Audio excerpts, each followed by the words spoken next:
सर्वेभ्यो संस्कृत मित्रेभ्यो में नमो नमः। सभी संस्कृत मित्रों को मेरा नमस्कार है। आप सभी का हार्दिक अभिनंदन है आज की वेदांत सार की इस कक्षा में। तो देखिए, हम वेदांत सार पढ़ने जा रहे हैं और वेदांत सार पढ़ें, बहुत ज्यादा भूमिका में समय नहीं लगाऊंगा, सीधा विषय को शुरू करना चाहूंगा। फिर भी दर्शन की जब हम चर्चा करते हैं तो हमारे पास आता है दृश्यते अनेन इति दर्शनम, जिसके द्वारा देखा जाए। क्या देखा जाए? कहें जी, दर्शन को ही। दर्शक जो होता है वो दर्शन होता है, कोई ऐसा कह सकता है।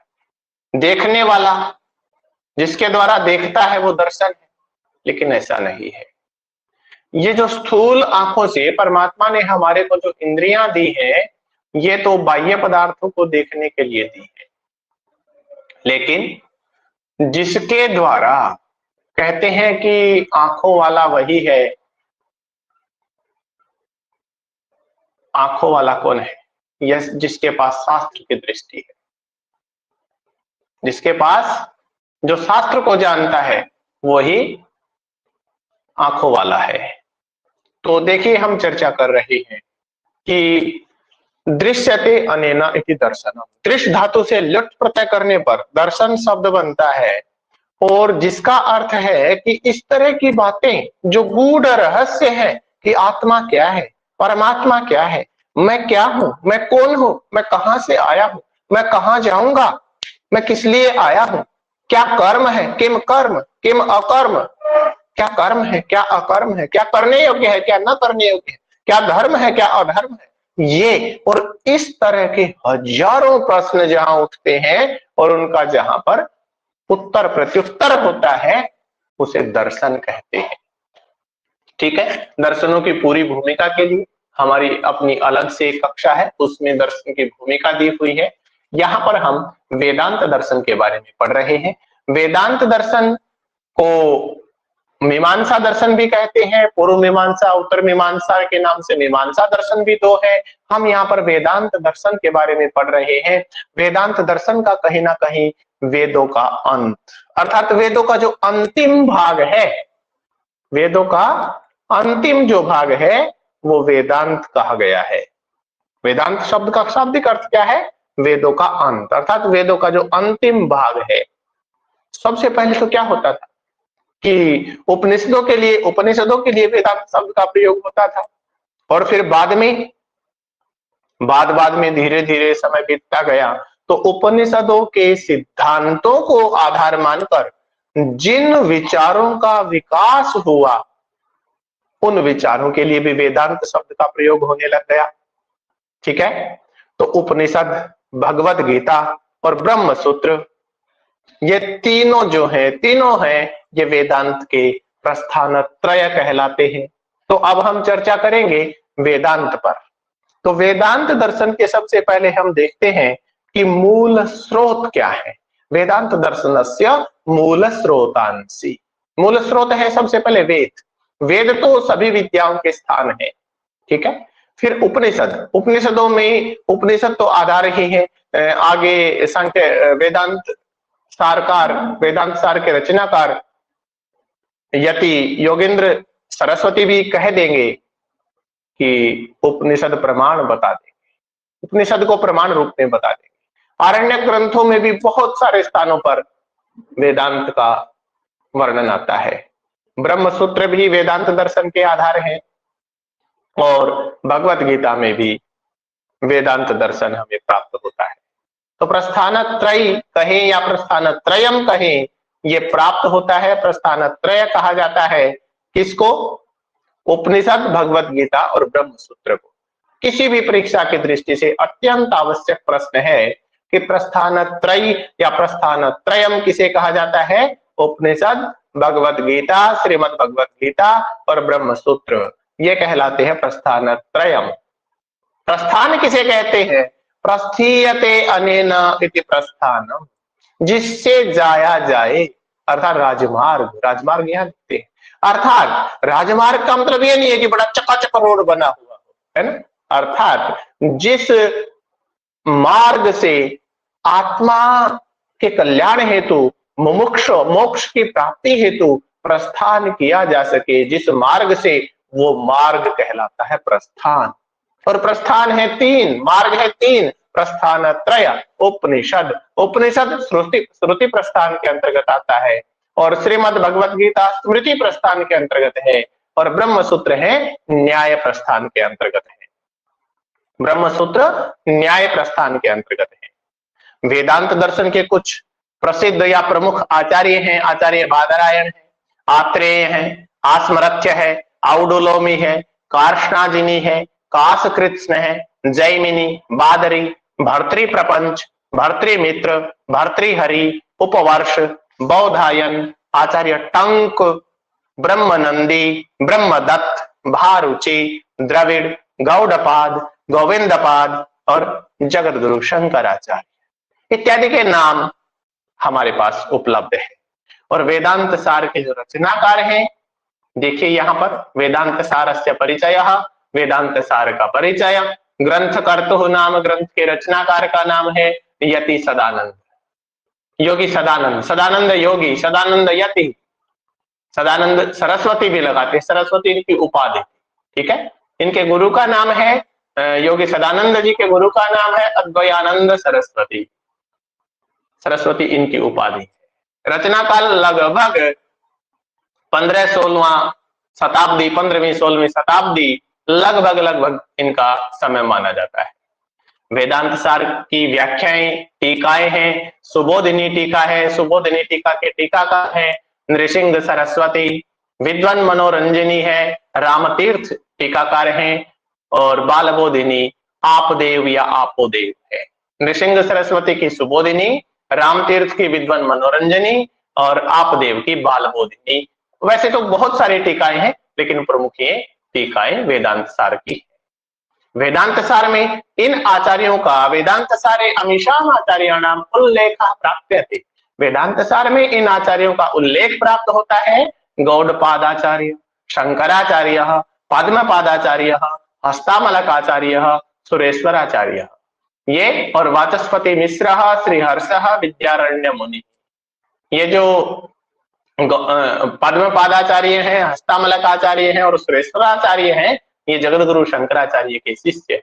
बड़े उद्भट विद्वान हुए हैं ये भी, ठीक है। आगे हम देखते हैं वेदांत सार का स्वरूप क्या है।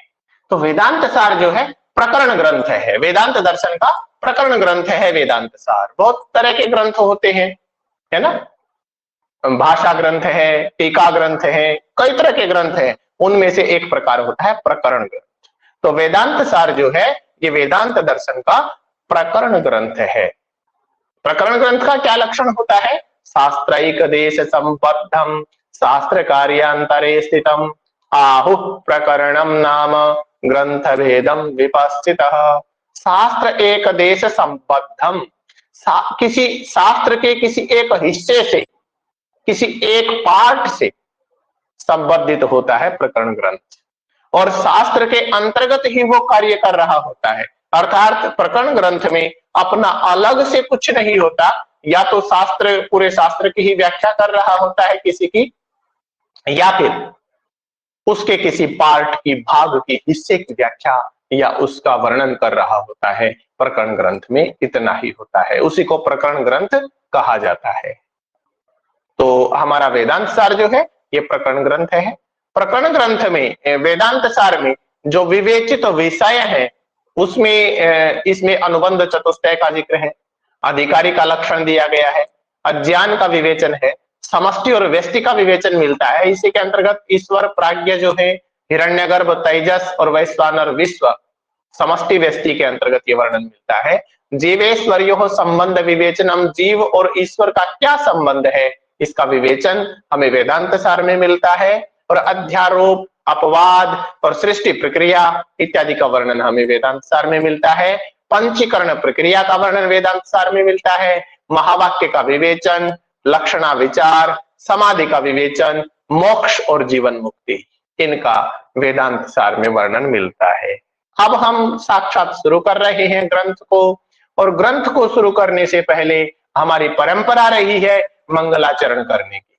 और मंगलाचरण हमें पता है 3 प्रकार के होते हैं। 3 प्रकार के मंगलाचरणों में से एक स्तुतिपरक मंगलाचरण यहां पर उपस्थित है।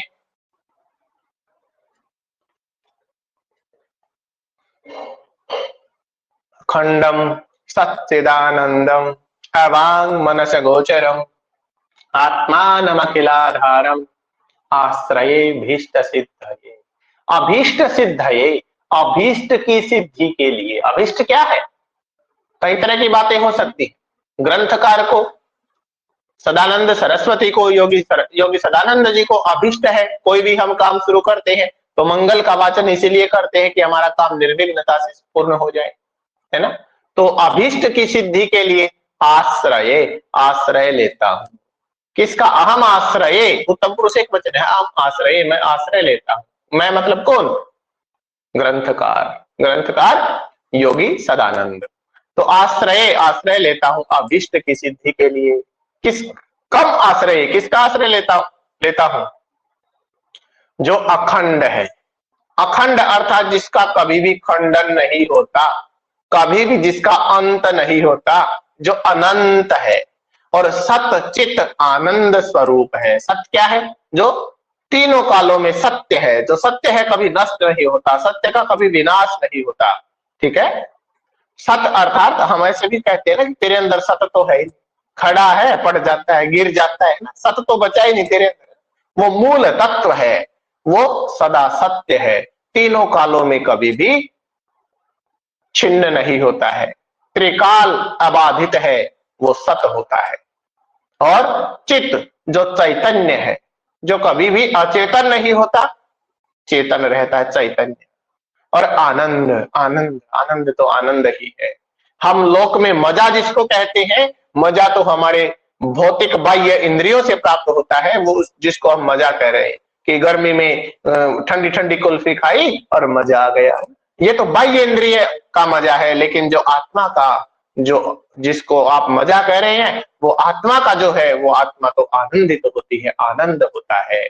तो सत चित आनंदम, जो सत है, चित है और आनंद है, सत स्वरूप है, जो तीनों कालों में सत है और जो चैतन्य स्वरूप है और जो आनंद स्वरूप है, उस अनंत का मैं आश्रय लेता हूं। कैसा है वो अनंत? इस प्रकार के अखंडम सच्चिदानंदम अभीष्ट सिद्धये आश्रये, इस प्रकार के उस अनंत सतचित और आनंद स्वरूप का मैं आश्रय लेता हूं। अब वो सच्चिदानंद जो अखंड है वो कैसा है? वांग मनस गोचरम, वांग गोचरम, मनस गोचरम, जो वाणी का विषय नहीं है, जिसको वाणी से ग्रहण नहीं किया जा सकता। अर्थात कोई कहे भाई तूने परमात्मा कैसा होता है बता दे मेरे को, है ना, तो बताया नहीं जा सकता, क्योंकि वो तत्व केवल अनुभव का विषय है, वाणी का विषय ही नहीं है और मन का भी विषय नहीं है, मन से भी उसको ग्रहण नहीं किया जा सकता है। एवांग मनस गोचरम वाचः मनसश्च अविषयम, जो वाणी और मन का विषय नहीं है, वाणी से और मन से जिसको ग्रहण नहीं किया जा सकता है। और जो अखिलाधारम, संपूर्ण जगत का जो आधार है, संपूर्ण चर और अचर, संपूर्ण चराचर प्रपंचस्य मूल कारणम, जो सजीव निर्जीव जितना भी प्रपंच लोक में दिखाई दे रहा, जितना भी संसार दिखाई दे रहा, सारे का जो आधार है, इस प्रकार का वो आत्मान, आत्मान इत्युक्ते परमात्मान, इस प्रकार के उस परमात्मा का मैं आश्रय लेता हूं। तो पहले परमात्मा का वंदन कर रहे हैं, स्तुति कर रहे हैं। योगी सदानंद क्या कह रहे हैं कि अखंडम सच्चिदानंदम आत्मानम अभीष्ट सिद्धये आश्रये, मैं अभीष्ट की सिद्धि के लिए अनंत सत चित और आनंद स्वरूप उस परमात्मा का आश्रय लेता हूं। जो कैसा है? जो अखिलाधारम, जो संपूर्ण जगत का आधार है, जो अवांग मनस गोचरम, जो वाणी और मन का विषय नहीं है, इस प्रकार के उस परमात्मा का आश्रय लेता हूं। दूसरी कारिका में, दूसरे श्लोक में भी योगी सदानंद जो है मंगलाचरण कर रहे हैं और इसमें वो अपने गुरु चरणों को प्रणाम कर रहे हैं। यहाँ पर बहुवचन का प्रयोग है, यद्यपि व्यक्ति एक ही है लेकिन आदरार्थक बहुवचन है ना। अर्थतः अपि अद्वयानंदान अतीत द्वैत भानतः अर्थतः अपि अद्वयानंदान अतीत द्वैत भानतः गुरून् आराध्य वेदांत सारम वक्षे यथामति। एक एक शब्द का बड़ा गूढ़ अर्थ है। हम केवल परीक्षा की दृष्टि से पढ़ रहे हैं इसलिए चल पा रहे हैं, अन्यथा एक एक शब्द को, एक एक कारिका को यदि पढ़ने लगे तो सालों बीत सकते हैं। अतीत द्वैत भानतः, जिसके अंदर से आपने सुना है, यदि श्रीमद् भागवत को सुना हो तो क्या होता है उसमें, वेदव्यास के पुत्र हैं और वेदव्यास को पुत्र हुआ है 12 साल, है ना, सुखदेव, मुनि सुखदेव, और पैदा होते ही चल पड़ता है घर से और जा रहा है। 12-15 साल का जवान पुत्र है। रास्ते में माताएं स्नान कर रही है नदी में, और माताएं नदी में स्नान करती हुई कपड़े नहीं पहनती और वह निकल जाता है। उसके बाद उसका बूढ़ा पिता जा रहा है पीछे पीछे, व्यास हा पुत्र करता हुआ, जिसको अपने पुत्र में ध्यान है, माताओं की तरफ, महिलाओं की तरफ उसका ध्यान भी नहीं है, फिर भी वो माताएं दौड़ के अपने कपड़े संभाल लेती है। वो पूछता है वेदव्यास, व्यास जी पूछते हैं कि हे माताओं, मेरा पुत्र गया जवान, तब तो तुमने कपड़े नहीं देखे, अब देख रहे हो। तो उन्होंने जवाब दिया कि हे मान्यवर, हे पूज्यवर, जो गया है महानुभाव, उसके मन में कोई द्वैत भाव नहीं है, कोई दो का भाव नहीं है, वो खुद परमात्मा में लीन हो चुका है, उसे केवल एक ही तत्व दिखाई देता है। तो जिसके अंदर से द्वैत का भाव समाप्त हो गया है, अतीत समाप्त हो चुका है, द्वैत का जो भाव, अर्थात एक ही तत्व को जो स्वीकार कर रहे हैं, द्वैत का भाव जिसके अंदर बचा ही नहीं है, केवल परमात्मा ही दिखाई दे रहा है। तो ऐसा होने से इस प्रकार के जो हैं वो अर्थतः अपि अद्वयानंदान, एक तो नाम है अद्वयानंद, है ना, एक तो किसी का नाम रख दे, है ना, शेर सिंह, नाम रख दिया शेर सिंह, एक तो नाम शेर सिंह हो, एक वास्तव में हो भी शेर और सिंह दोनों जैसा ही है ना, हो भी जैसे शेर जैसा ही, तो ये तो नाम भी हो गया और अर्थ भी ऐसा ही हो गया। तो अर्थतः अपि अद्वयानंदान, अद्वयानंद, अद्वयानंद, दो का आनंद नहीं बल्कि एक का ही आनंद, एक का अर्थात एक परमात्मा तत्व के आनंद में जो हमेशा रहते हैं। तो इस प्रकार के उन अद्वयानंद नाम वाले गुरु को, जो केवल नाम से अद्वयानंद नहीं है बल्कि अर्थ भी उनका उनके ऊपर ज्यों का तो घटित होता है, जो परमात्मा एक तत्व में जो हमेशा आनंदमय रहते हैं, इस प्रकार के उन अद्वयानंद गुरु को, गुरु चरणों को आराधना करके, गुरुन आराध्य अद्वयानंदान गुरुन आराध्य, अद्वयानंद गुरु चरणों की आराधना करके यथामति, जैसी मेरे अंदर बुद्धि है। अब देखिए यथामति के कई अर्थ हैं। यथामति का जो निश्चित अर्थ है वो ये है कि मैं आपको बता रहा हूं, अर्थात वेदांत सार के रचनाकार कह रहे हैं कि मैं आप तक अपनी बात को प्रेषित कर रहा हूं, जैसा मैंने गुरु चरणों से पढ़ा है, वो ज्यों का त्यों मैं आप तक प्रेषित कर रहा हूं। जितना जिन अर्थों में मैं गुरुमुख से सुन के समझ पाया हूं, उस पूरी बात को आप तक मैं पहुंचा रहा हूं, अर्थात मैं उसमें से कुछ भी छुपो नहीं रहा हूं, कुछ भी अपने पास छुपा के नहीं रख रहा हूं, या उसमें कुछ और हेर फेर नहीं कर रहा हूं। जितना मेरी बुद्धि ने ग्रहण किया है वो ज्यों का त्यों मैं वक्षे, उत्तम पुरुष एक वचन कहूंगा। तो जो अर्थ से भी अद्वयानंद है, इस प्रकार के अद्वयानंद गुरु चरणों में, और जिनका द्वैत का भाव समाप्त हो चुका है, इस प्रकार के अद्वयानंद गुरु चरणों में की आराधना करके मैं अपनी बुद्धि के अनुसार वेदांत सारम वक्षे, वेदांत सार की व्याख्या करूंगा, वेदांत सार को कहूंगा। अब देखिए आगे क्या कह रहा है, वेदांत सार की व्याख्या करेगा। आगे पंक्ति है, वेदांतो नाम उपनिषद प्रमाणम तद उपकारिणी शारीरक सूत्रादीनी, सु के बाद कटा हुआ है सूत्रादीनी, ये वेदांतो नाम उपनिषद प्रमाणम, वेदांत जो ग्रंथ है ये उपनिषद इसके प्रमाण है। वेद अंतः वेदांतः, वेदानाम अंतिम भागः वेदांतः, उपनिषद प्रमाणम अर्थात उपनिषद इसके प्रमाण है। शारीरक सूत्र आदि जो ग्रंथ है, ब्रह्म सूत्र इत्यादि जो है, इत्यादि उपनिषद प्रमाण है और शारीरिक सूत्र या ब्रह्म सूत्र में इसका वर्णन है। अब देखिए हम पढ़ते हैं इसी ये जो पंक्ति है, वेदांतो नाम उपनिषद प्रमाणम तद उपकारिणी शारीरक सूत्रादीनी, इसके बाद जो पंक्ति आती है उस पर मैं आपको ले चलता हूं। उसके बाद पंक्ति आती है,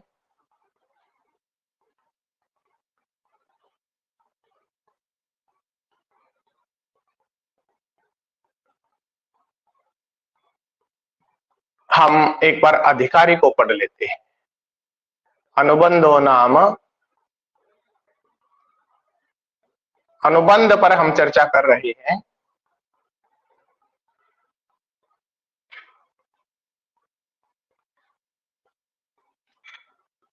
अनुबंध पर हम चर्चा करेंगे तो सबसे पहले हमारे पास आएगा अधिकारी। अधिकारी पर हम चर्चा कर रहे हैं तो ये चीज हमारे पास है। अनुबंध पर चर्चा करेगा ये उपनिषद प्रमाणम, उपनिषद प्रमाण है तद उपकारिणी शारीरक सूत्र आदिनी, उसके उपकारी हैं शारीरक सूत्र आदि। तो अब यहां पर ये दो मंगलाचरण के बाद तीसरी जो पंक्ति शुरू की है, इसमें पंक्ति भी आगे पढ़ेंगे लेकिन एक बार मैं चर्चा में ला देता हूं कि अस्य वेदांत प्रकरणत्वात् तदीय एव अनुबंध ही तद्वत्ता सिद्धे न ते पृथक आलोचनीय। अर्थात इस जो वेदांत जो प्रकरण है, ये वेदांत जो दर्शन है, वेदांत दर्शन के ही अनुबंध जो है वो वेदांत सार के भी अनुबंध है, अलग से उनकी चर्चा की कोई आवश्यकता नहीं है। और अनुबंध किसे कहते हैं? तत्र अनुबंधो नाम अधिकारी विषय संबंध प्रयोजनानि। अनुबंध कहते हैं अधिकारी, विषय, संबंध और प्रयोजन। तो अधिकारी हम पढ़ रहे हैं, अधिकारी क्या होता है? देखिए कोई भी चीज हमें किसी को देनी है, हमें किसी को ज्ञान देना है। आचार्य द्रोण ने धनुर्विद्या का ज्ञान दिया था अर्जुन को, तो अर्जुन जो है धनुर्विद्या सीखने का अधिकारी था। ठीक है, तो कोई भी ग्रंथ होता है वो हम किसी को पढ़ा रहे हैं तो वो उसका अधिकारी है या नहीं। जैसे हम यदि ये वेदांत सार किसी 8वीं के बच्चे को पढ़ाने लग जाए तो हो सकता है उसको समझने में दिक्कत आए। ठीक है, तो हमें देखना है कौन अधिकारी है, कौन इसके योग्य है। और अधिकारी के बाद है विषय, अर्थात इसका ग्रंथ का विषय क्या है।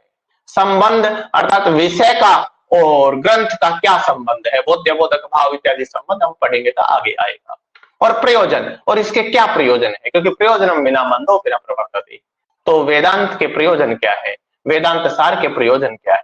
तो सबसे पहले हम अधिकारी पर चर्चा करते हैं और अधिकारी के बाद फिर आगे चर्चा होगी। अधिकारी यदि समझ में आ जाता है तो हम ये मानते हैं कि वेदांत सार के अनुबंध अधिकारी ही विस्तृत है इसमें। इसीलिए तो देखिए अधिकारी, तो हम एक बार अधिकारी प्रमाता, प्रमाता वह अच्छी तरह से जानने वाला जो है वो प्रमाता, अर्थात प्रकर्षेण मीयते ये न सह प्रमाता, जिसके द्वारा किसी भी विषय को अच्छी तरह से मनन किया जाता हो वो प्रमाता होता है। तो वो प्रमाता ही अधिकारी है। अब कैसा प्रमाता? साधन चतुष्टय संपन्न प्रमाता अधिकारी। साधन चतुष्टय से संपन्न, साधन चतुष्टय क्या है? इहा मूत्रार्थ फल भोग विराग समाधि सटक संपत्ति, है ना, मुमुक्षत्वम इत्यादि एक और है। तो साधन चतुष्टय है, ये चर्चा करेंगे हम। तो साधन चतुष्टय से संपन्न जो प्रमाता है वो अधिकारी है। और क्या क्या बात इसमें कह रहा है? विधिवत, विधि पूर्वक, विधि विधान से, अधीत वेद वेदांगत तेन, अधीत मतलब जिसने पढ़ लिया है, विधिवत विधि पूर्वक। विधि क्या होती है भाई? गुरुमुख से पढ़ना। कई बार हम स्वयं भी पढ़ लेते हैं, गाइड से भी पढ़ लिया, लेकिन गाइड से हमने अर्थ तो समझ में आ गया, है ना, अर्थ तो समझ में आ गया, लेकिन ऋषि का जो मंतव्य था, ऋषि जो कहना चाहता था, ऋषि जिस बात को अपने अंदर रखे हुए शब्दों में वर्णन नहीं है, शब्द का भाव क्या है वो तो गुरुमुख से ही पढ़ा जा सकता है। तो उसको कहते हैं पूरे भाव सहित विधिवत, उसको कहते हैं विधिवत। विधिवत अधीत वेद वेदांगत्वेन, जिसने विधि विधि से ढंग से अधीत पढ़ लिया है वेद को, जिसने वेद को विधि पूर्वक पढ़ लिया है। वेद कितने हैं? 4 वेद है, ऋग यजुर साम अथर्व हम पढ़ते हैं।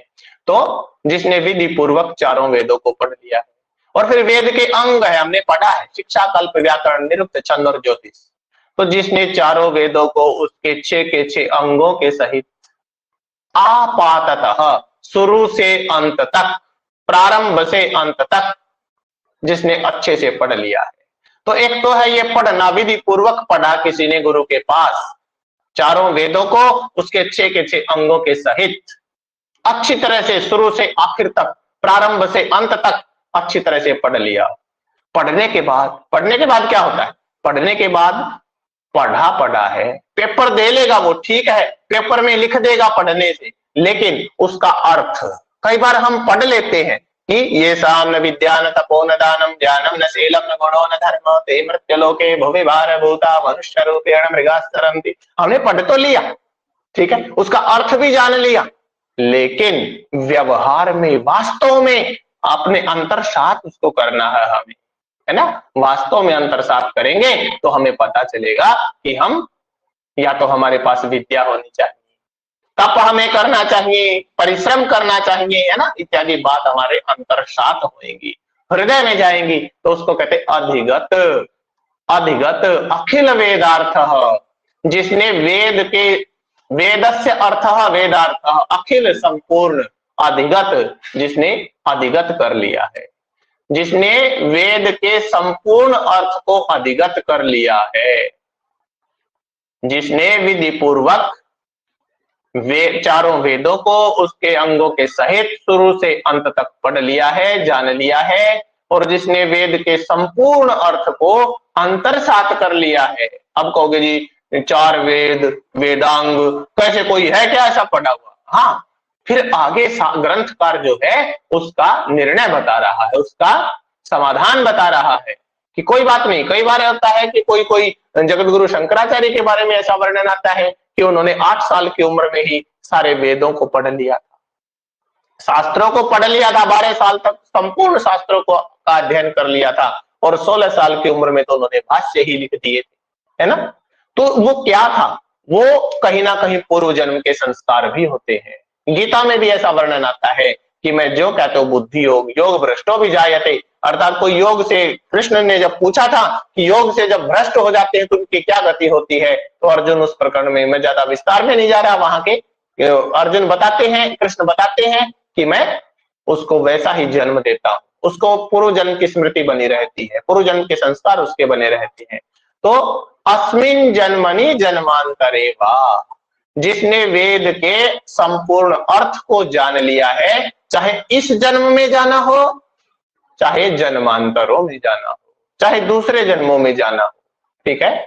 तो जिसने विधि पूर्वक चारों वेदों को वेद के अंगों के सहित शुरू से अंत तक अच्छे से पढ़ लिया है, और उसके वेद के संपूर्ण अर्थ को इस जन्म में या फिर पूर्व जन्मों में जान लिया है, सह साधन चतुष्टय संपन्न प्रमाता अधिकारी। वह साधन चतुष्टय से संपन्न जो प्रमाता है वह अधिकारी होता है। तो इतना तो हो गया कि किसी ने विधि पूर्वक वेद को पढ़ लिया, वेदांगों के सहित पढ़ लिया, शुरू से आखिरी तक पढ़ लिया, और उसके अर्थ को भी अच्छे से अंतरसात कर लिया, चाहे इस जन्म में किया, चाहे पूर्व जन्मों में किया, ठीक है। फिर आगे केवल पढ़ने से ही काम थोड़ी ना हो जाएगा, केवल वेद के अर्थ को ही अंतरसात करने से ही काम थोड़ी ना हो जाएगा, क्योंकि अब भी मन तो बहुत चंचल है। मन को नियंत्रित रखने के लिए कई तरह की बातें, व्यवहार को चलाने के लिए कई तरह की बातें होती हैं। क्या करे फिर वो? काम्य निषिद्ध वर्जन पुरःसरम नित्य नैमित्तिक प्रायश्चित उपासना अनुष्ठानेन निर्गत निखिल कलमसतया नितांत निर्मल स्वांतः साधन चतुष्टय संपन्न प्रमाता। नितांत, नितांत का अर्थ है निश्चित रूप से, अर्थात बिल्कुल क्लियर। दीपावली पर सफाई करते हैं ना आप मकान की, बिल्कुल क्लीन, है ना।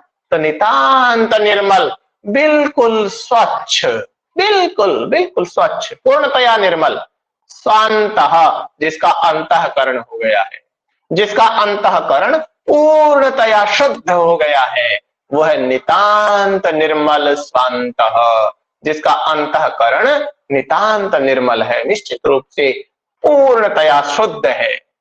क्यों, कैसे शुद्ध हुआ?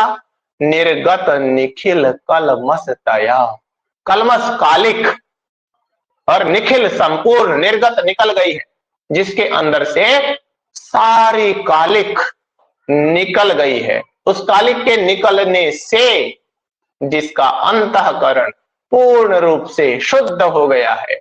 और वो कालिक कैसे निकली? देखो, पहले तो उसने विधि पूर्वक चारों वेदों को, वेदों के अंगों के सहित शुरू से आखिर तक पढ़ा, और फिर उसके अर्थ को अंतर्सात किया, चाहे इस जन्म में किया चाहे पूर्व जन्मों में किया। और फिर क्या किया उसने? वो कालिक कैसे निकली थी? कालिक निकल के अंतःकरण शुद्ध कैसे हुआ था? वो हुआ था काम्य निषिद्ध वर्जन पुरस्सरम। इन कर्मों को छोड़ते हुए हम कई बार कर्म करते कि हे भगवान, हे भगवान, हे पिपल देवता, तेरे धागा बांधती हूँ, तेरे धागा बांधता हूँ, मेरी सगाई करवा दे।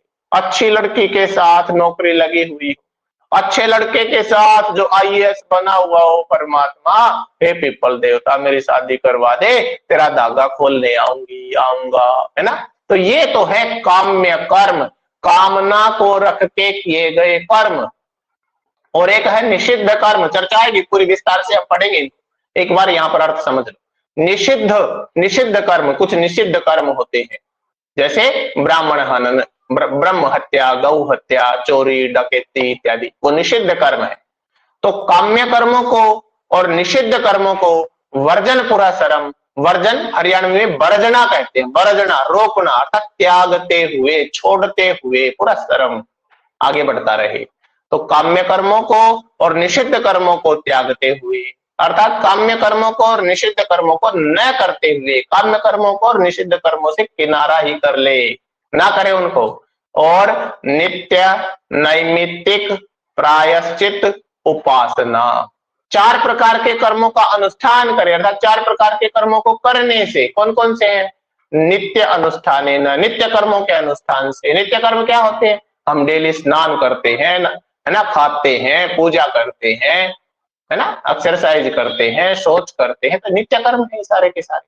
संध्या वंदन करते हैं, तो नित्य कर्म, नित्य कर्मों के अनुष्ठान से। और नैमित्तिक कर्म, किसी निमित्त को मान के किए गए कर्म, जैसे घर में संतान पैदा हुई है, पुत्र पैदा हुआ है, तो पुत्र के नाम का फिर यज्ञ करवाया जा रहा है, तो पुत्र को निमित्त मान के करवाया गया यज्ञ नैमित्तिक यज्ञ है। तो नित्य कर्मों को करते हुए और नैमित्तिक कर्मों को करते हुए, और फिर हम बहुत अच्छे चल रहे हैं, फिर भी कोई ना कोई काम ऐसा हो जाता है, हमने यज्ञ किया है तो भी हो सकता है कोई चींटी मर गई हो, कोई जीव मर गया हो, तो हमें प्रायश्चित करना होता है। प्रायश्चित के रूप में चांद्रायण व्रत इत्यादि का वर्णन है, हम प्रायश्चित कर्मों की व्याख्या में उनको पढ़ेंगे।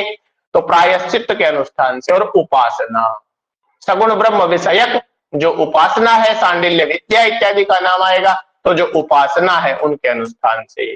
तो 4 प्रकार के कर्मों के अनुष्ठान से और 2 प्रकार के कर्मों को त्यागते हुए, काम्य और निषिद्ध 2 प्रकार के कर्मों को छोड़ते हुए, और नित्य नैमित्तिक प्रायश्चित और उपासना, इन 4 प्रकार के कर्मों को निरंतर करते हुए रहने से जिसके अंदर की कालिक निकल गई है, उस कालिक के निकल जाने से जिसका अंतःकरण बिल्कुल निर्मल हो गया है, निश्चित रूप से नितांत शुद्ध हो गया है, इस प्रकार का 4 साधनों से संपन्न जो प्रमाता है वो अधिकारी है। अब देखिए, इस पर काफी सारी चर्चाएं हैं, हम पढ़ेंगे किसको, काम्य कर्म कौन से हैं, निषिद्ध कर्म कौन से हैं, नित्य कर्म कौन से हैं, नैमित्तिक कर्म कौन से हैं, प्रायश्चित कर्म कौन से हैं, उपासना कर्म कौन से हैं, इन पर हम चर्चा कर रहे हैं। तो देखिए, काम्यादि कर्माणि, काम्य आदि जो कर्म है, काम्यानि स्वर्गादि इष्ट साधनानि ज्योतिष्टोम आदिनी। हम लिखते हैं कि स्वर्ग कामो ज्योतिष्टोमेन यजेत, ज्योतिष्टोमेन कामः,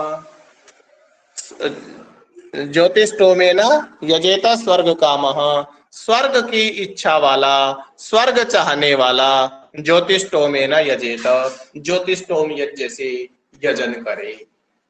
तो कहीं ना कहीं काम्य कर्म है ये। ज्योतिष्टोम यज्ञ जो है स्वर्ग की कामना से किया गया है, तो काम्य कर्म है। स्वर्ग आदि इष्ट साधनानी, स्वर्ग आदि इच्छित जो सिद्ध करने हैं, स्वर्ग आदि इच्छित को इच्छित का जो साधन है कौन है? ज्योतिष्टोम आदि जो यज्ञ है, वो सारे के सारे काम्य कर्म कहलाते हैं। निषिद्ध कर्म क्या है? नरक आदि अनिष्ट साधनानी, नरक की प्राप्ति करवाने के जो नरक आदि अनिष्ट के जो साधन है, कौन? ब्राह्मण हनन आदिनी। ब्राह्मण ब्रह्म जानाति इति ब्राह्मण, तो जो ब्रह्म को जानता है उस ब्राह्मण का हनन करना, उसकी हत्या करने जैसे जो और काम है, वो सब निषिद्ध कर्म है। और नित्य कर्म कौन है? अकरणे प्रत्यवाय साधनानी संध्या वंदन आदिनी। देखिए, नित्य कर्म ऐसे हैं जिनके करने से तो कोई लॉटरी नहीं निकलनी। कोई सोचे कि मैं आज संध्या वंदन करने लग जाऊंगा तो 1-2 साल में मेरी 10-20 करोड़ की, अरब खरब की लॉटरी निकल आएगी, ऐसा तो नहीं है। लेकिन अकरणे, न करने पर, प्रत्यवाय साधनानी, न करने पर नुकसान जरूर हो जाएगा। अपवाय के, प्रत्यवाय के साधन हो जाएंगे। जैसे हम ब्रश नहीं करेंगे तो दांत सड़ जाएंगे, पायरिया हो जाएगा। समय पर पेट साफ करने नहीं जाएंगे, पोटी करने नहीं जाएंगे तो पेट में गैस बनने लग जाएगी, है ना। नहाएंगे नहीं तो एलर्जी हो जाएगी, हजमा भी खराब हो जाएगा। तो नित्य कर्म जो है उनके न करने, ऐसे कर्म जिनके न करने पर हानि के पात्र होते हैं, प्रत्यवाय के जो साधन बन जाते हैं, संध्या और वंदन आदि, ये नित्य कर्म है। और नैमित्तिक कर्म क्या है? पुत्र जन्मादि अनुबंधिनी जाते इत्यादि। पुत्र जन्म इत्यादि पर, पुत्र जन्म को अनुबंध मान के जो जातेष्ट आदि यज्ञ किए जाते हैं, वो नैमित्तिक कर्म कहलाते हैं। और प्रायश्चित्त क्या है? प्रायश्चित्त, मान लो हमारे से कोई ऐसा भूल हुई है, कई बार हमारे मुख में मक्खी चली जाती है ना, हालांकि मक्खी निकल भी गई, लेकिन निकलने के बाद भी हमारे मन में कुछ कुछ कुछ कुछ ऐसा सा रहता है ना। तो प्रायश्चित्त कैसे किया जाए फिर? तो प्रायश्चित्त कैसे होते हैं? पाप क्षय साधनानी, पाप का क्षय करने के जो साधन है, चांद्रायण आदिनी। चांद्रायण व्रत, चांद्रायण व्रत क्या होता है? चंद्रमा की कलाओं के आधार पर जो व्रत होता है ना। अमावस्या के दिन पूर्ण व्रत रखा जाता है, और फिर प्रतिपदा के दिन एक ग्रास लिया जाता है, फिर द्वितीया, तृतीया, फिर एक एक ग्रास ऐसे बढ़ता जाता है, और पूर्णिमा को भरपेट भोजन किया जाता है। फिर एक एक ग्रास कम किया जाता है, फिर 15 ग्रास, 14, 13 ऐसे उल्टी गिनती, फिर अमावस्या को बिल्कुल पूर्ण व्रत, फिर एक एक ग्रास बढ़ता है। इसको चांद्रायण व्रत कहते हैं, चंद्रमा की कलाओं के साथ जो बढ़ता और घटता है। उसके बाद है उपासनानी, सगुण ब्रह्म विषय मानस व्यापार रूपाणी सांडिल्य विद्यादीनी। जो सगुण ब्रह्म को, ब्रह्म हम दो तरह से मानते हैं, निर्गुण और सगुण, साकार निराकार, है ना। तो सगुण ब्रह्म विषयक जो मन के व्यापार हैं, जैसे सांडिल्य विद्या इत्यादि, तो वो सारे उपासना कर्मों के अंतर्गत आते हैं। मूर्ति पूजा इत्यादि जो हम करते हैं, उपासना के अंतर्गत आती है। तो ये हमारे कर्म हुए काम्य निषिद्ध, हमने पढ़ा है काम्य निषिद्ध वर्जन पुरा सरम।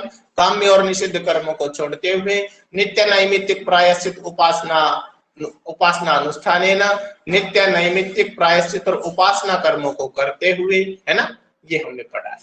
देखिए, उपादेय यानी कर्माणि, जो उपादेय, जो उपयोगी, जो करने योग्य कर्म है, कौन कौन से? नित्य नैमित्तिक प्रायश्चित उपासना। नित्य क्या है? संध्या वंदन आदि, जैसे पंच महायज्ञ इत्यादि। नैमित्तिक कर्म कौन से हैं? जातेष्टि यज्ञ इत्यादि, क्षामवत याग इत्यादि, है ना। प्रायश्चित कर्म कौन से हैं? चांद्रायण व्रत करते हैं, कृच्छ व्रत करते हैं।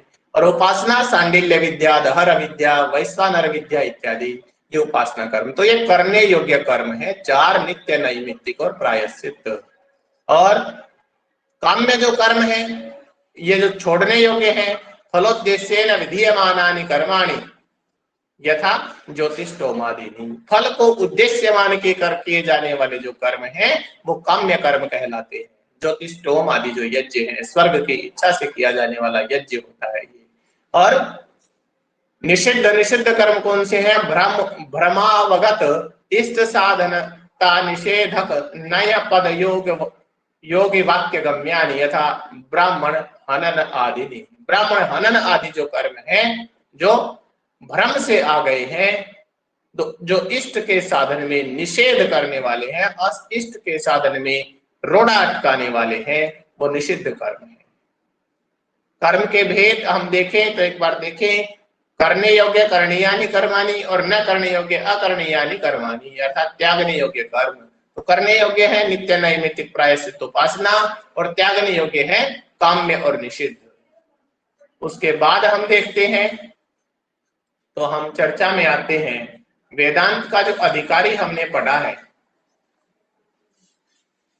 बस ज्यादा समय नहीं लगेगा, हम कक्षा को शीघ्र ही पूरी करेंगे, आज की कक्षा को, लेकिन फिर भी देखिए, हमने पढ़ा है साधन चतुष्टय संपन्न प्रमाता अधिकारी। तो साधन चतुष्टय क्या होते हैं, इस पर एक बार हम चर्चा करेंगे। फिर भी कर्मों का मुख्य प्रयोजन क्या है, एतेषां नित्यादीनां बुद्धि शुद्धि परम प्रयोजनम। ये जो नित्य नैमित्तिक प्रायश्चित और उपासना जो कर्म है, इनका मुख्य प्रयोजन है बुद्धि की शुद्धि। नित्यादीनां बुद्धि शुद्धि परम प्रयोजनम। नित्य जो कर्म है, इनका परम प्रयोजन है बुद्धि की शुद्धि। पहला परम कहो, पहला कहो, श्रेष्ठ प्रयोजन कहो बुद्धि की शुद्धि। मुख्य कहो, मुख्य प्रयोजन कहो तो क्या है, बुद्धि की शुद्धि। और उपासना का चित्तैकाग्र्यम, चित्त की एकाग्रता। तम एतम आत्मानं वेदानुवचनेन ब्राह्मणा विविदिशन्ति यज्ञेन। तम एतम, उस ब्रह्म तत्व को, उस परमात्मा तत्व को, वेदानुवचनेन, वेद के अनुवचन से ब्राह्मण जो है वो विविदिशन्ति यज्ञेन तपसा दानेन, यज्ञ से। पूरा जो मंत्र पढ़ेंगे, ग्रंथकार ने जितना लिखा उतना ही हम कर रहे हैं, दानेन तपसा इत्यादि काफी पूरी ऋचा है, लेकिन विविदिशन्ति यज्ञेन, यज्ञ से उसका विवेचन करते हैं ब्राह्मण जो ब्रह्म को जानते हैं। तम एतम आत्मानं वेद अनुवचनेन, तो इस आत्मा को वेद के अनुवचन से ब्राह्मण जो है इसकी व्याख्या करते हैं।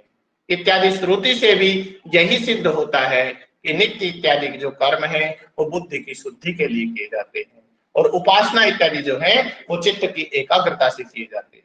तपसा कलमशम हन्ति, तप के द्वारा कालिक को, कलमश को, हृदय की जो कलमश है, हृदय का जो कालिक है उसका हनन करते हैं, उसका विनाश करते हैं।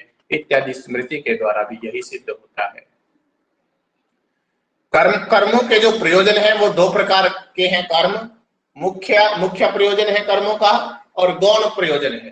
प्रधानम मुख्यम गौणम अवांतरम चेति, मुख्य प्रयोजन है नित्य नैमित्तिक प्रायश्चित कर्मों का मुख्य प्रयोजन है बुद्धि की शुद्धि, हमने ऊपर पढ़ा है। और उपासना का मुख्य प्रयोजन है चित्तैकाग्र्यम, दोनों ऊपर हमने पढ़ा। पेपर की दृष्टि से अत्यंत आवश्यक है, पेपर में पूछ सकता है। नित्यादीनाम खालिस्तान प्रयोजनम, तो बुद्धि शुद्धि हमें याद होना चाहिए। उपासना नाम तो चित्तैकाग्र्यम, उपासना इत्यादि का जो मुख्य प्रयोजन है वो चित्त की एकाग्रता है।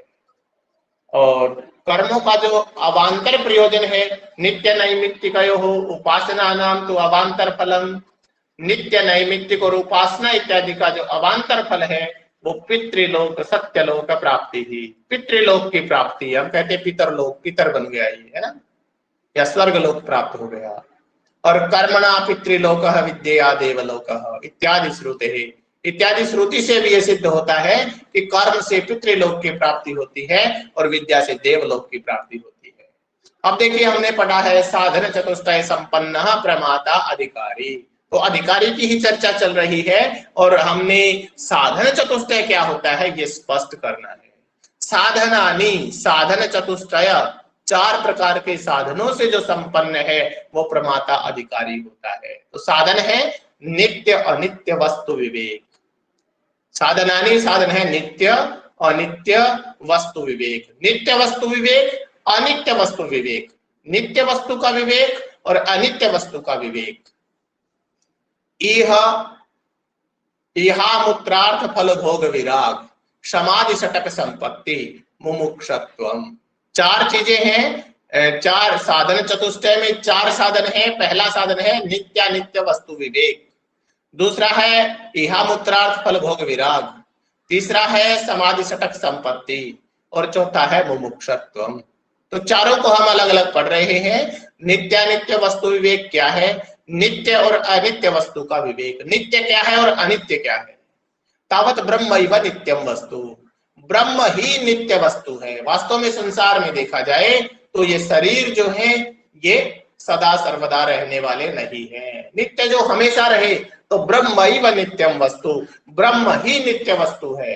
ततः अन्यत् अखिलम अनित्यमिति विवेचनम, ब्रह्म से अतिरिक्त, ब्रह्म से भिन्न, ब्रह्म से अन्य संपूर्ण जो भी कुछ है वो सब का सब अनित्य है। ठीक है, यही विवेचन जानना चाहिए। नित्य क्या है, ब्रह्म नित्यम, और अनित्य क्या है, ततः अन्यत् अखिलम अनित्यम, ब्रह्म से अलग जो है, ब्रह्म से भिन्न जो है वो संपूर्ण अनित्य है। ऐहिका नाम, अब यहाँ पर बता रहा है कि इहा मूत्रार्थ फल भोग विराग, इहा मूत्रार्थ फल भोग विराग क्या है। ऐहिका नाम स्रक चंदन वनितादि विषय भोगा नाम कर्मजन्यतया अनित्यत्ववत् आमुष्मिकानाम अपि अमृतादि विषय भोगानाम अनित्यतया तेभ्यो नितराम विरतिः इह मूत्रार्थ फल भोग विरागः।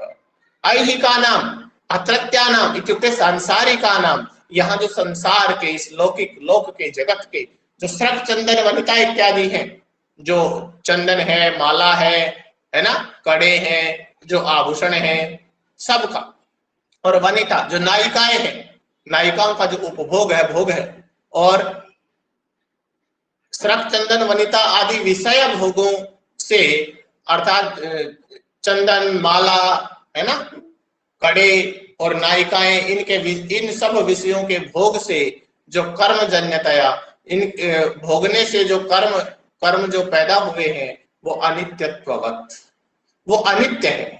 सारे के सारे यहाँ के माला, चंदन, नायिका, सब के सब जो विषय भोग है सारे के सारे अनित्य हैं। आमुष्मिकानाम अपि अमृतादि विषय भोगानाम, और यहाँ के नहीं, स्वर्ग के भी जो अमृत आदि के विषय भोग है। कोई कहे कि मैंने तो अमृत का पान कर लिया, तो अमृत आदि विषय भोग जो है वो भी अनित्य होने के कारण से सारे के सारे अनित्य है, नित्य रहने वाला कुछ भी नहीं है। इसलिए तेभ्यो नितराम विरतिः, उनसे निरंतर, उनसे लगातार, उनसे बिल्कुल स्पष्टतया क्लियर विरक्ति हो जाए, वैराग्य हो जाए, इसी को कहते हैं इहा मूत्रार्थ फल भोग विराग। तो जिसके अंदर नित्य और अनित्य वस्तु का ज्ञान हो जिसको, और यहाँ के जो सुख के साधन और स्वर्ग के जो सुख के साधन हैं उनसे जिसका वैराग्य हो जाए, और समादयस्तु, जिसके अंदर सम आदि हो। क्या क्या है समाधि, समाधि षटक संपत्ति, ऐसा आया है। सम आदि 6 संपत्तियां कौन कौन सी है वो, सम, दम, उपरति, तितिक्षा, समाधान, श्रद्धाख्या, श्रद्धा नाम वाली। सम, दम, उपरति, तितिक्षा, समाधान और श्रद्धा नाम वाली ये 6 संपत्तियां हैं। तो सम क्या है, दम क्या है, देखिए यहाँ पर क्लियर कर रहा है। समस्तावत श्रवणादि व्यतिरिक्त विषयभ्यो मनसो निग्रह, हमारे मन का निग्रहण करना। श्रवण, श्रवण कहते हैं, सुना किसे जाता है, सुनने के लिए एक ही तत्व है संसार में, और कुछ सुनने के लिए है ही नहीं। सुनने के लिए है केवल वेद, केवल वेद को ही सुनना है ना। तो श्रुति, वेद, वेद से अतिरिक्त जो विषय है, अतिरिक्त विषय जितने भी हैं उन सब से मन को रोक लेना, मन पर नियंत्रण कर लेना, यही सम है। इसी को शम कहते हैं। और दम क्या है, बाह्य इंद्रियाणाम तद व्यतिरिक्त विषयभ्यो निवर्तनम, हमारी जो बाह्य इंद्रिय है, ये तो था अंतर इंद्रिय, मन तो अंतर इंद्रिय था, अंतर इंद्रिय को वेद से अतिरिक्त विषयों से रोकना सम है। और बाह्य इंद्रिया बच गई हमारी 10, जो 5 ज्ञानेन्द्रिया और 5 कर्मेंद्रिया, ये 10 की 10 इंद्रियों को वेद से अतिरिक्त विषय से रोकना, यही दम है। और उपरति क्या है, अब देखो रोक तो लिया, मन को भी रोक लिया, अंतरिंद्रिय रूपी मन को भी रोक लिया, बाह्य विषयों से श्रवण केवल वेद में लगाया, और बाह्य इंद्रिया है 10, 5 ज्ञानेन्द्रिया, 5 कर्मेंद्रिया, सब के सबको रोक लिया, वेद से अतिरिक्त विषय से वेद में ही लगाया, लेकिन अब रोक लिया तो फिर इनका, है ना, मन तो एक ऐसी चीज है कि कुछ ना कुछ चाहिए इसको। तो निवर्तितानाम एतेषाम, जो इनको और कार्यों से रोका गया है, मन को और इंद्रियों को, तो रोके गए इनका तद व्यतिरिक्त विषयेभ्य उपरमणम उपरतिः, वेद के अतिरिक्त जो विषय हैं उन विषयों से विरक्त रखना, उन विषयों से निरंतर दूर रखना, यही उपरति है। अथवा विहितानाम कर्मणाम विधिना परित्याग, और जो विहित कर्म है, जो काम अच्छे हैं लेकिन उनका भी विधि पूर्वक परित्याग।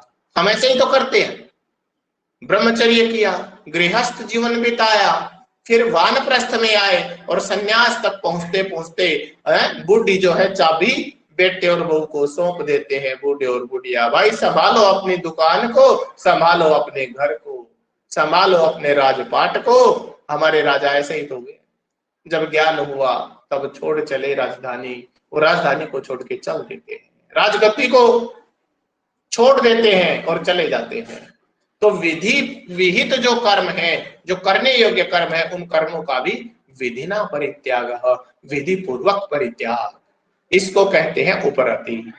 और तितिक्षा किसे कहते हैं? शीतोष्णादि द्वंद्व सहिष्णुता तितिक्षा, गर्मी और सर्दी को सहन करने की, गर्मी और सर्दी आदि जो द्वंद्व है, जो विघ्न है, उनको सहन करने की क्षमता, इसी को कहते हैं तितिक्षा। और आगे आएगा समाधान, निगृहीतस्य मनसः श्रवणादौ तदनुगुण विषये च समाधि समाधानम, जो मन को नियंत्रित किया है, कंट्रोल किया है, उसको श्रवण आदि में, वेद इत्यादि में और उसके अनुरूप ही विषय में लगाना, विषय में समाधिस्थ करना, यही समाधान है। और गुरुपदिष्ट वेदांत वाक्येषु विश्वास श्रद्धा, गुरु जी ने जो वेदांत वाक्यों का उपदेश किया है उनमें विश्वास रखना ही श्रद्धा है। और मुमुक्षत्वम, मोक्ष की इच्छा ही मुमुक्षत्व है, मोक्ष की इच्छा का होना ही मुमुक्षत्व है। तो यह है समाधि षटक संपत्ति, इसको कहते हैं समाधि षटक संपत्ति। तो हमने पढ़ा था सम, दम, उपरति, तितिक्षा, समाधान और श्रद्धा। तो ये 6 संपत्तियां हैं। और उसके बाद है, हमें पढ़ रहे थे यहाँ पर चतुष्टय, साधन चतुष्टय। साधन चतुष्टय में आया था नित्यानित्य वस्तु विवेक, यह मूत्रार्थ फल भोग विराम, समाधि षटक संपत्ति और मुमुक्षत्व। तो ये है साधन चतुष्टय, मुमुक्षत्व तक। तो इस तरह से साधन चतुष्टय से संपन्न जो परमात्मा है वो अधिकारी होता है। समाधि जो संपत्तियां हैं, सम आदि, उसका एक संग्रह यहाँ पर उपलब्ध है। सम अंतर इंद्रियाणाम निग्रह, सम उसको कहते हैं, समह, समह वो है अंतर इंद्रिय, आंतरिक इंद्रिय हमारा जो मन है उस पर कंट्रोल करना ही सम है। दम क्या है? जो हमारी बाह्य इंद्रिया है उस पर नियंत्रण करना ही दम है। उपरति क्या है? 2 बातें हैं उपरति में, इंद्रियों का विषयों से उपरमण करना, विषयों से हटाना, और विधि पूर्वक कर्मों का परित्याग करना, ये उपरति है। तितिक्षा क्या है? शीतोष्ण द्वंद्व सहिष्णुता ही तितिक्षा है। समाधान क्या है? श्रवण मनन निधिध्यासन, श्रवण मनन निधिध्यासन ही मनसा एकाग्रम, श्रवण वेद की बात को ही सुनना, मनन उन्हीं बातों पर मनन करना, और निधिध्यासन उन्हीं बातों को व्यवहार में लाना। इस तरह से इनसे मन को एकाग्र करना ही समाधान है। श्रद्धा गुरु वेदांत वाक्येषु विश्वास, गुरु के द्वारा उपदिष्ट जो वेदांत के वाक्य हैं या गुरु जी के जो वाक्य हैं और वेदांत के जो वाक्य हैं उन पर विश्वास करना ही श्रद्धा है।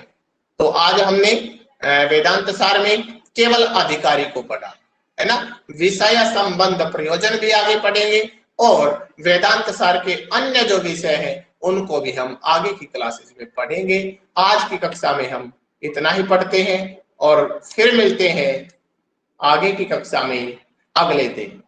तो आज हमारा विषय इतना ही।